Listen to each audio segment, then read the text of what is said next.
Who are the Godzilla Illuminati? Together, our pursuit of the truth will uncover the mystery that surrounds the Sons of Giants.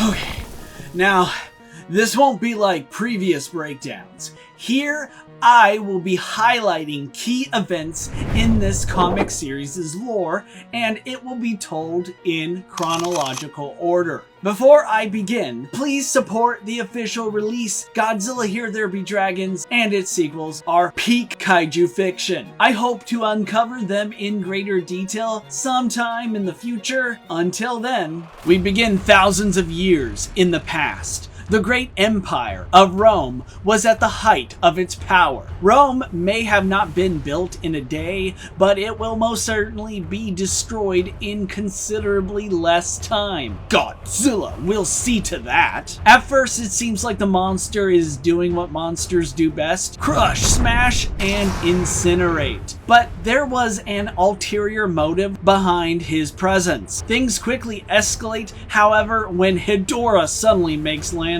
Godzilla and Hedorah engage in a good old-fashioned kaiju fight. When Mothra and Rodan join the fray, what at first looked like a death battle quickly became something more. It was almost as if the monsters were training for something bigger. But what threat could possibly be a challenge to 4 kaiju? Of course, silly me. The answer is obviously King Ghidorah.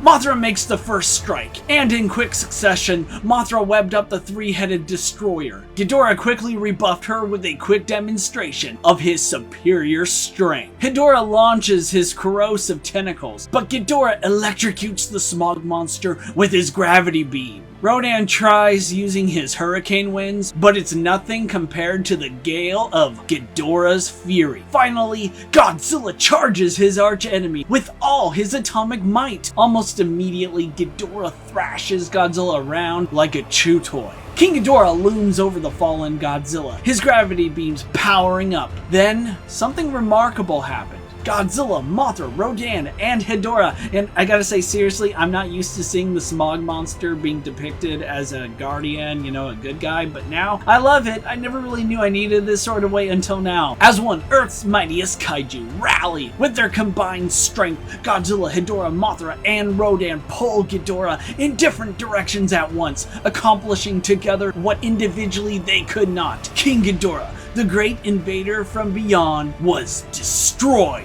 With Ghidorah's reign of terror over, Earth's kaiju walked away with their heads held high, victorious. But their Herculean efforts did not go unnoticed. On that day, a special group of people witnessed the might of the gods firsthand and vowed to protect them at all costs. These people became the founding members of the Sons of Giants. Real quick, it would be heretical of me not to briefly delve into the history and lore of the kaiju. The Sons of Giants worship kaiju like Godzilla, and with good reason. Unlike so many other mythological gods and monsters, the kaiju are real. Unbeknownst to us, the kaiju have methodically changed the course of human history. Here's how they did it. In feudal Japan, Godzilla killed the legendary samurai Hideki after being cut by a god-slaying sword. This sword was forged by a meteorite with special properties. Godzilla vaporized the samurai. However, his heat ray couldn't melt the god-slaying weapon. Time will tell what purpose the sword will serve in the great scheme of things. Hedorah was feared by ancient Scandinavians, and even inspired the story of Grendel. He is actually the one responsible for killing the legendary Beowulf. Writer Frank Terry does something truly fascinating with Hedorah's true origin story, which I will get into later. In this universe, Mothra inspired the Abrahamic religions, which I think is a cool twist, but I'm not sure how others might feel about it. Look, I'm not a religious person, but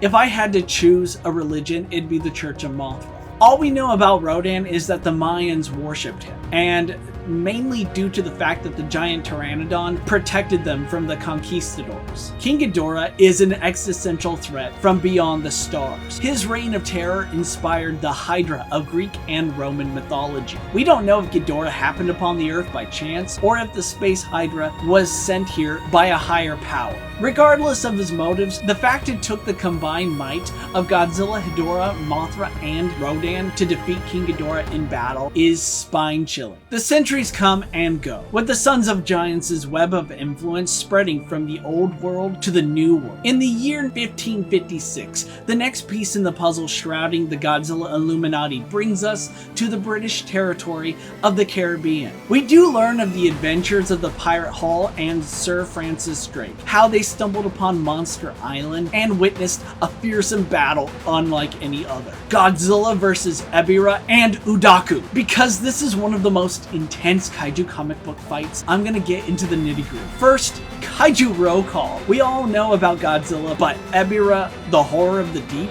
it's always a treat to see Kaiju citizen Snips pop up. Our esteemed crustacean titan is not alone, however. Oodaku is here too, and in its most menacing role yet. Exactly how menacing is Oodaku in this comic, you might ask? For a good time, Oodaku likes to relax in tropical waters while chowing down on a scrumptious pod of megalodons. As the pirate Hull observed, Ebirah and Oodaku are committing a little mutiny against the king of the monsters. Like I said before, what ensues is one of the most intense kaiju fights in comics. And one of the things that just stand out to me the most, I just love how after a brutal fight, Godzilla literally takes Oodaku, stuffs him down Ebirah's throat, and nukes them. It's like one of the coolest. Oh, I love it. It's just kaiju chef's kiss.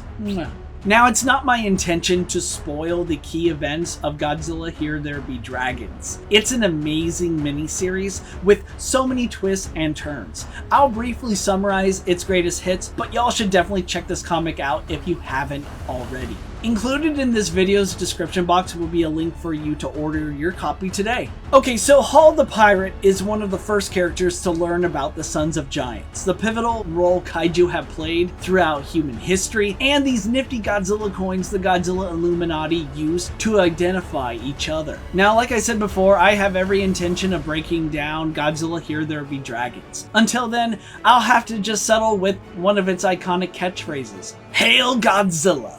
Next, our investigation into the Sons of Giants will take us to colonial America. In the 18th century, Mortimer Lane, a descendant of Hull the Pirate, makes multiple startling discoveries. First off, US President Thomas Jefferson is one of the Sons of Giants, and their world is being secretly invaded by an alien race known as the Exilians. President Jefferson invited Lane into their secret brotherhood with the sole purpose of locating Benjamin Franklin's hidden workshop, believing it to be their last hope. Thanks to President Jefferson's retelling of the Battle of Rome and Lane's investigative mind, the unexpected duo not only find Franklin's hidden workshop, they discover a treasure trove of specimens, journals, drawings, weaponry, and more importantly, kaiju Easter eggs. It's literally like stumbling into the 18th century version of Comic-Con, and I love it. Okay, so let's quickly dissect these Easter eggs, shall we? Hanging on a wall next to the stairs are sketches of Mothra. Resting on a table looks like something that could be akin to the Oxygen Destroyer, but I'm not really sure. Foreshadowing alert, pay extremely close attention to these next three. On the next table over is a helmet belonging to the black hole aliens. A human-sized Hedorah specimen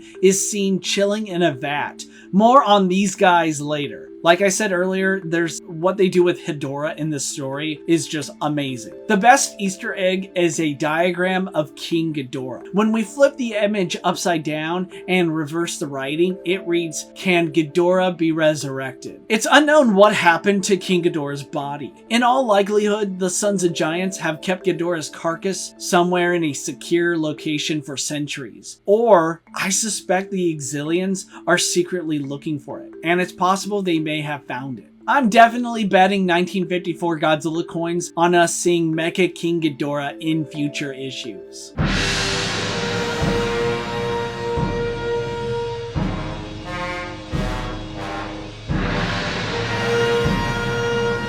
Suddenly, President Jefferson's grave concerns are confirmed when one of the Exilians infiltrates Franklin's workshop. In the ensuing shootout, President Jefferson scores a direct hit on the alien assassin, while Mortimer Lane is fatally shot. Suspiciously, the Exilian laments about finally losing a duel before teleporting away. Unbeknownst to Jefferson, but known to us savvy readers, the Exilian was really Vice President Burr in disguise. It's unknown if there ever was a human Burr to begin with. Before having enough time to deduce Exilian Burr's secret identity, President Jefferson attends to Lane. With his dying breath, Lane hands Jefferson a journal detailing Benjamin Franklin's greatest invention. At the same time, we learn Lewis and Clark's mission had an ulterior purpose, one that confirms the Sons of Giants' worst fears. The Exilians have dispatched an armada to the west. Making matters worse,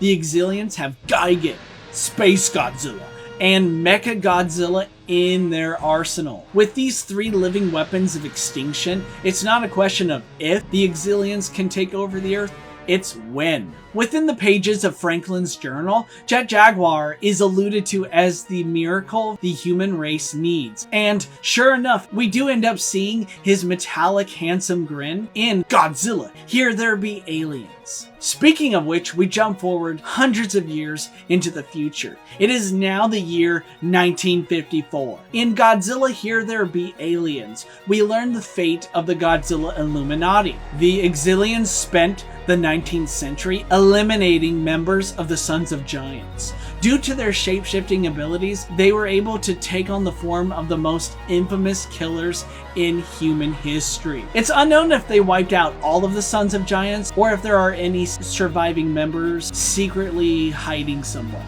All we know right now is that the Sons of Giants have been greatly reduced. Oh, and the 19th century Exilian invasion that mysteriously changed history as we know it, yeah, it was postponed due to an interstellar war with the black hole aliens. It looks like that Easter egg from earlier was more than just an Easter egg. But thanks to unleashing the might of Space Godzilla and Gigan, the Exilians won and have turned their conquering gaze back to the Earth. Remember that Hedorah specimen in Benjamin Franklin's workshop? In Godzilla Here There Be Aliens issue 2, it's discovered that Earth's Hedorah was once part of the Exilians' Hedorah probe army. But unlike its toxic brood, this Hedorah defected and has protected the Earth ever since. It proved its guardian status when it rebelled. The last time was in 1897. It consumed the other Hedorahs. These events inspired H.G. Wells' novel, The War of the Worlds. H.G. Wells was also a secret member of the Sons of Giants, which is why he presented the story as a work of fiction. As of this recording, Godzilla Here There Be Aliens